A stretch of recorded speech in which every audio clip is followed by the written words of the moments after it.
Peut-on boire du jus de fruits tous les matins? Votre jus d'orange frais quotidien est-il vraiment bon pour votre santé?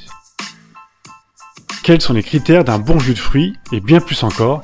Bienvenue sur mon podcast.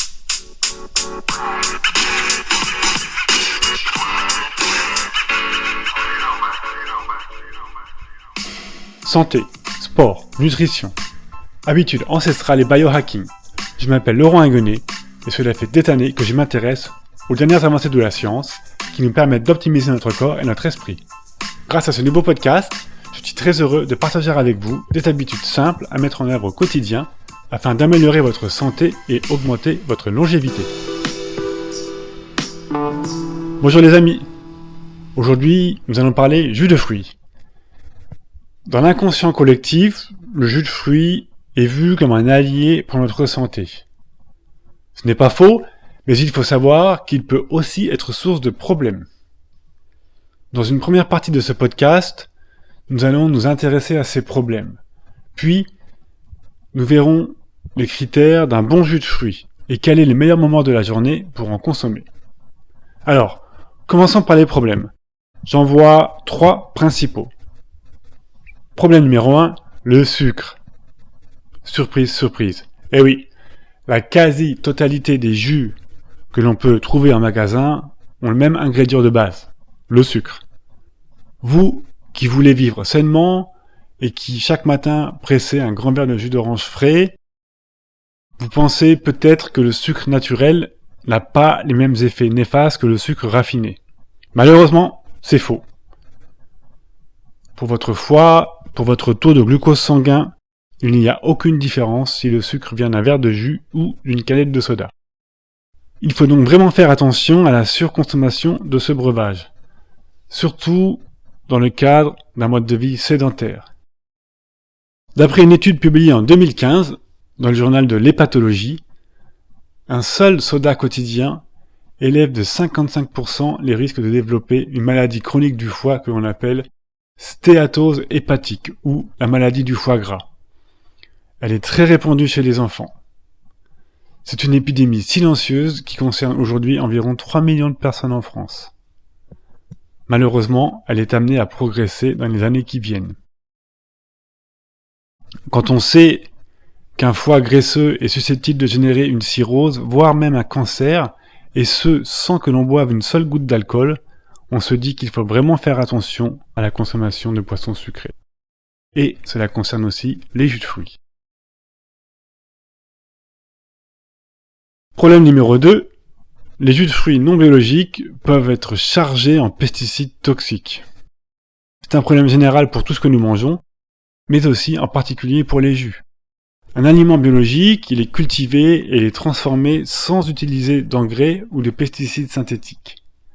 Mais dans le cas contraire, ces substances s'accumulent dans les sols, puis dans les plantes, puis dans les animaux qui mangent ces plantes et au bout de la chaîne alimentaire, dans notre corps. Il existe maintenant de plus en plus d'études et de preuves qui s'accumulent contre le glyphosate. Ce pesticide hautement toxique interfère avec de nombreux processus métaboliques chez les plantes et chez les animaux. Chez l'homme, le glyphosate perturbe le système endocrinien, il perturbe l'équilibre de notre flore intestinale, il endommage l'ADN, il provoque même des mutations qui peuvent mener jusqu'au cancer.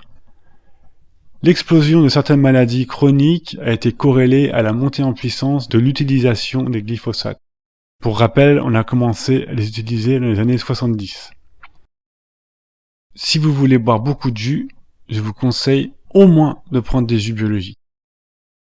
Problème numéro 3, la durée de vie d'un jus est très courte.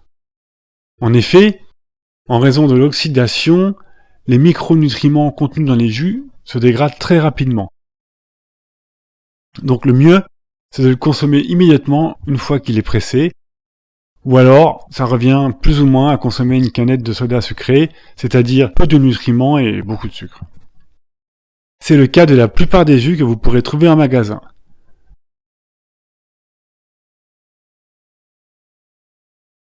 La question que beaucoup d'entre vous se posent maintenant, est-ce que je dois arrêter de consommer du jus de fruits ? Ma réponse est non, bien sûr. Fraîchement pressé, avec de bons ingrédients, le jus de fruits reste intéressant en termes d'apport nutritionnel. Alors, justement, quels sont les critères pour un bon jus de fruits ? Eh bien, premièrement, comme on l'a vu, le plus important est de s'assurer que votre jus a été obtenu à partir d'ingrédients issus de l'agriculture biologique. Si possible, privilégiez les fermes locales et familiales. Plus les fruits arrivent vite dans votre réfrigérateur, plus leurs qualités nutritionnelles sont préservées. C'est vrai que les fruits et légumes issus de cette filière sont plus chers, c'est un fait, mais on peut aussi dire qu'ils se démocratisent grâce aux grandes enseignes, et en ce qui me concerne, je préfère en prendre un peu moins, mais au moins être sûr que je ne m'abreuve pas de pesticides. Deuxième critère pour un bon jus, choisissez des fruits à faible index glycémique et qui contiennent peu de calories, comme par exemple le pamplemousse, très juteux, très riche en vitamine C ainsi qu'en bêta-carotène. Mais aussi le kiwi, un petit peu plus sucré que le pamplemousse mais très riche en vitamines. Vous avez aussi la pastèque, chargée en eau et faible indice glycémique. Tous les fruits rouges tels que la framboise, le cassis, la myrtille, la groseille, la fraise, ce sont des fruits qui apportent beaucoup de bonnes choses et peu de sucre. On peut aussi les trouver sous forme congelée, ce qui est très pratique, et qui préserve très bien les apports nutritionnels. Encore mieux que les fruits, entre guillemets, dits frais, qui en fait perdent beaucoup de leur qualité nutritionnelle entre la cueillette et l'arrivée dans votre réfrigérateur. Bien sûr, pour un bon jus de fruits, vous devrez aussi rajouter des légumes. Je vous recommande le kale, un super chou d'origine californienne. Il y a aussi la betterave rouge, les feuilles d'épinard, le concombre, qui sont de bons légumes à ajouter dans vos compositions. N'hésitez jamais à ajouter un filet de citron. Troisièmement, profitez de l'occasion pour rajouter des aliments que l'on pourrait qualifier de fonctionnels dans votre jus, qui vous permettront de booster votre énergie physique ou mentale. Nous avons par exemple le matcha, cette poudre de thé vert japonais, qui est très utilisée pour améliorer votre concentration, ou encore la poudre de champignons dit crinière de lion, qui est aussi très bon pour votre cerveau, pour votre capacité mentale. En anglais, on l'appelle le Lion's Mane. Pour ceux que cela intéresse, je vous renvoie à mon podcast sur les nootropiques ou comment booster votre cerveau. J'ai récemment publié une vidéo sur YouTube dans laquelle je vous explique ma formule secrète pour un café amélioré. Eh bien, vous pouvez aussi améliorer vos jus avec des aliments fonctionnels. Et enfin, tout est question de timing. Aujourd'hui, il existe même des experts en chrononutrition qui se sont penchés sur les meilleurs moments de la journée pour manger du sucre. Eh bien, sans être expert en chrononutrition, on voit que certaines habitudes ancestrales ont du bon, et le goûter est l'une d'entre elles, car en effet, la bonne heure pour prendre un peu de sucre, c'est celle du goûter, en fin d'après-midi. C'est le moment où le corps produit son pic de glucase, ces enzymes qui nous permettent de dégrader les sucres. Le deuxième moment opportun pour recharger en sucre ou boire un jus de fruits est à la suite d'une bonne séance de sport. Un shake fruité avec protéines et créatine sera parfait pour votre récupération. Alors, pour répondre à la question, les jus de fruits sont-ils bons pour la santé ? Je dirais oui, bien sûr, mais sous certaines conditions. Pas le matin, pas trop sucré, fraîchement pressé et surtout avec des ingrédients de qualité. Voilà, c'est tout pour aujourd'hui. Vous en savez maintenant un peu plus sur les jus de fruits et sur leurs bienfaits pour la santé.